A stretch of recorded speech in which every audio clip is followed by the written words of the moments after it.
ஏன் சார், நம்ம நாடு முன்னேறுங்கிற நம்பிக்கை உங்களுக்கு இருக்கா சார்? ஏன் இப்பதான் படிச்ச இளைஞர்கள் எல்லாம் அரசியலுக்கு வந்துட்டு இருக்காங்க. இந்த நேரத்துல எதுக்கு உங்களுக்கு இந்த சந்தேகம்? இன்னைக்கு நம்ம நாட்டுல நடக்கிற கொலை கொள்ளை அட்டூழியங்களை பாக்குறப்போ நிச்சயமா நம்ம நாடு உருப்படவே உருப்படாது சார். நீங்க தப்பா நினைக்கிறீங்க.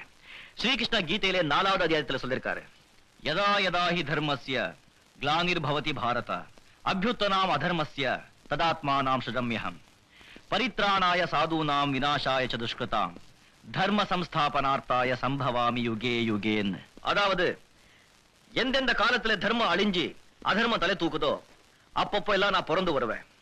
நல்லவங்களை காப்பாத்த, கெட்டவங்களை அழிக்க, தர்மத்தை நிலைநிறுத்த ஒவ்வொரு யுகத்திலையும் நான் புது அவதாரம் எடுப்பேன் அப்படின்னு சொல்லிருக்காரு.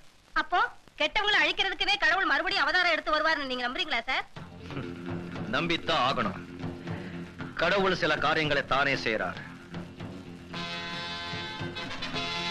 சில காரியங்களை நம்மள மாதிரி மனுஷங்க மூலமா செய்ய வைக்கிறார்.